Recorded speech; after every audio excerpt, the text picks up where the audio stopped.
Well, we got like minutes to go in this show. MJF and Samoa Joe to take on the Devil's Masked Men for the ROH tag titles. I mean, if this image doesn't just change your plans for Wednesday night to be in front of your television.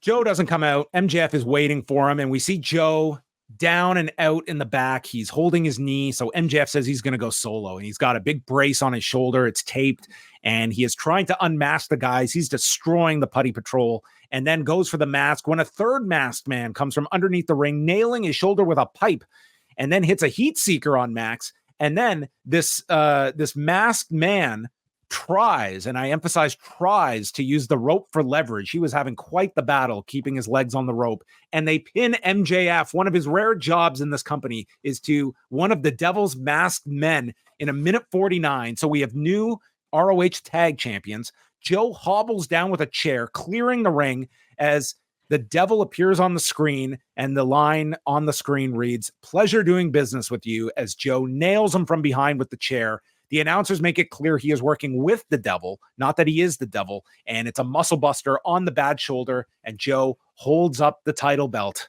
to go into World's End. Mm-hmm. So let's rewind. Oh, jeez. I'm trying. I want to do this. I watched this once. I want to try. Not high on this closing angle. I want to do my best, and please help us, chat room, to like recap like the sort of Samoa Joe MJF storyline up until this point, just to kind of see like if if it's sensical and if it's at least maybe a bit more airtight.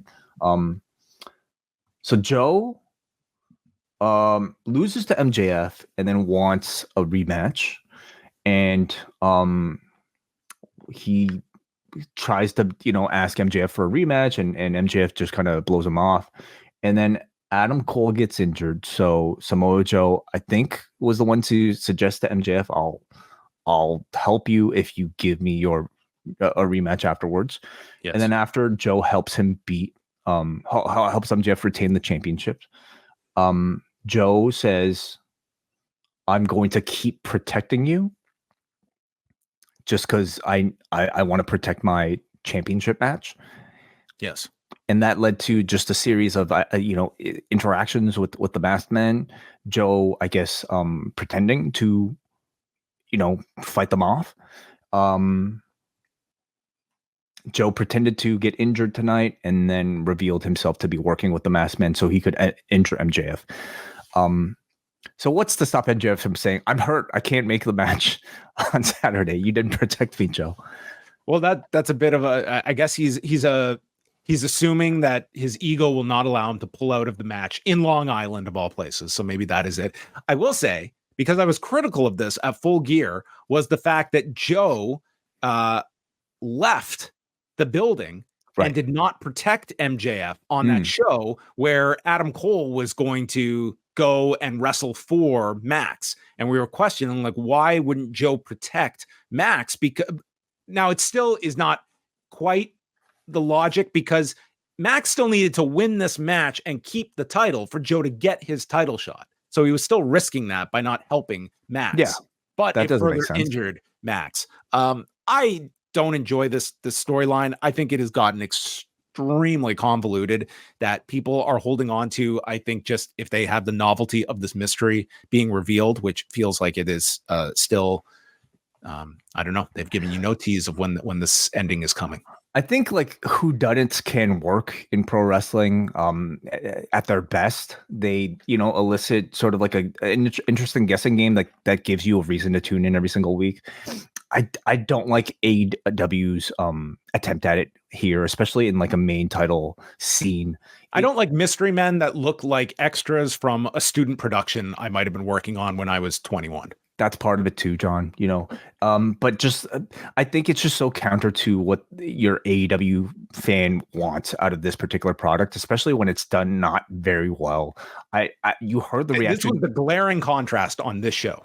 Yeah, you heard the reaction to this reveal, and it was pretty much silent from this crowd as they went off the air, which leaves you asking, was this worth it? You know, like this was a grand plan to build a Samoa Joe versus MJF with this big reveal at the end to push the heat over the roof here. And I don't think it achieved that.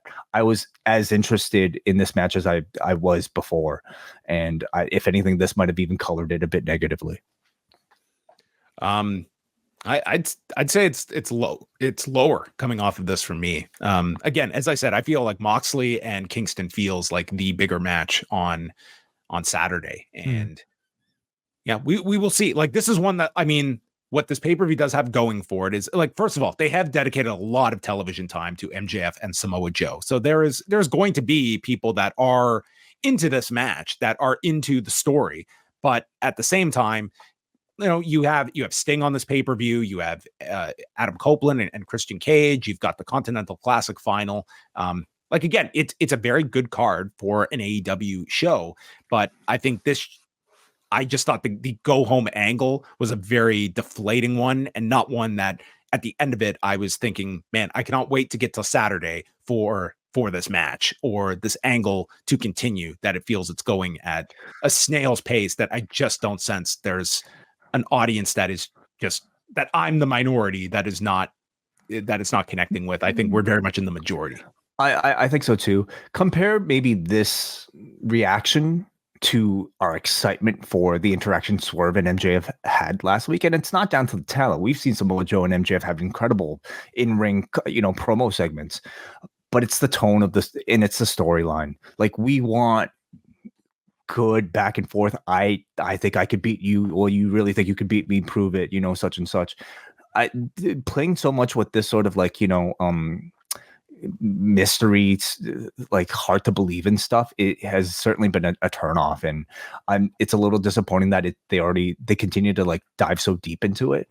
And do you think we'll get a result? Like, could Saturday be the end of the storyline? Now, let's also make mention that there has been no mentions on air whatsoever about the bidding war of 2024 and the end of MJF's contract. The only time we've heard about it was through an interview that MJF did with Sports Illustrated, I believe. A recent interview that he brought up, where he's maintaining that he is not signed. Yeah, but it's certainly not a part of AEW story. And I suppose if it was reality, well, what reason would AEW have to mention it? But what are the chances of the story wrapping up, or let's extend to the idea of an MJF title loss on Saturday? I mean, you cannot discount that idea. I think it would be. There's no way they would reveal the devil and have MJF lose and then not follow up with MJF in the new year. That just makes no sense. It would be monumentally insane when you have lined this guy up literally with programs for months and months and months. That I wouldn't see what the value would be of taking the title off him unless you were in some kind of situation where you had to. Nor would I reveal this devil. Like, at least squeeze a buy rate out of promising that you're going to see the devil if you buy this pay-per-view, and they've done nothing to lead you to that. So I think it would be just an empty reveal. You'd be revealing it for a pop, and as this continues, boy, they better have the most amazing idea for who is this devil, because I would say 90% of the candidates are going to be met with groans. And who are the 10%, John? I'm curious, because I don't know if it's even that much. Like, there's really nobody that I feel could be satisfying enough at this point. People have suggested Jim Cornette, and it was like, it's not going to be Jim Cornette, but it was like, how would that make sense? Why? Like, what? Why would what reason would Jim Cornette have? Maybe it's Stephen P. New.